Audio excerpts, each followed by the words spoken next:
आज हम आपको एक मोटिवेशन स्टोरी बताएंगे। एक व्यापारी था जिसके पास उसके अपने 5 ऊँट थे, जिन पर सामान लादकर वो शहर शहर घूमता और कारोबार करता था और अपना व्यापार किया करता था। एक बार लौटते हुए रात हो गई तो वो रात को आराम करने के लिए एक सराय में रुका और पेड़ों से ऊँट को बांधने की तैयारी करने लगा। 4 ऊँट तो बंध गए, लेकिन 5वें के लिए रस्सी कम पड़ गई। उसको जब कोई उपाय और नहीं सूझा तो सराय में मालिक से सहायता मांगने की सोची। वो सराय के अंदर जा ही रहा था कि उसे गेट के बाहर एक फ़कीर मिला, जिसने व्यापारी से पूछा कि तुम कुछ परेशान लग रहे हो, बताओ क्या परेशानी है, हो सकता है मैं तुम्हारी कुछ मदद कर पाऊँ। व्यापारी ने उसे अपनी समस्या बतलाई तो वो बड़े ज़ोर ज़ोर से हंसा और फ़कीर ने कहा कि 5वें ऊँट को भी ठीक उसी तरह बांध दो जिस तरह से तुमने बाकी के ऊँटों को बांधा है।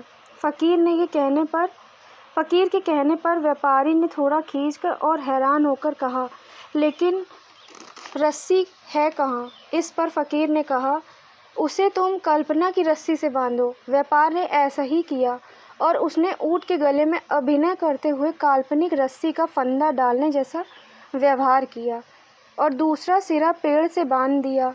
ऐसा करते ही ऊँट बड़े आराम से बैठ गया।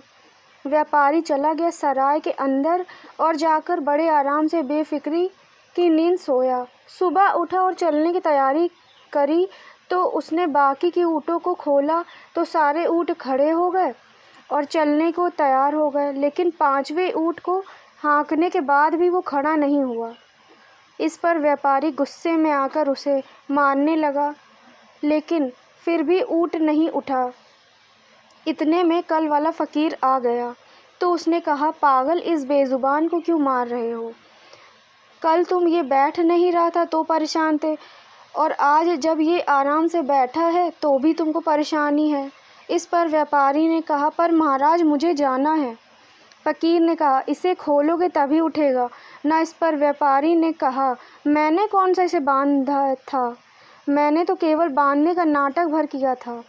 तो फ़कीर कहने लगा, जैसे कल तुमने इससे बांधने का नाटक किया था वैसे ही अब खोलने के लिए भी नाटक करो। व्यापारी ने ऐसा ही किया और पल भर में ऊँट खड़ा हो गया। अब फ़कीर ने पते की बात बोली कि जिस तरह ये ऊँट अदृश्य रस्सियों से बंधा है, उसी तरह लोग भी पुरानी रूढ़ियों से बंधे हैं और आगे बढ़ना नहीं चाहते हैं। जब परिवर्तन प्रकृति का नियम है और इसलिए हमें रूढ़ियों के विषय में ना सोचकर अपने और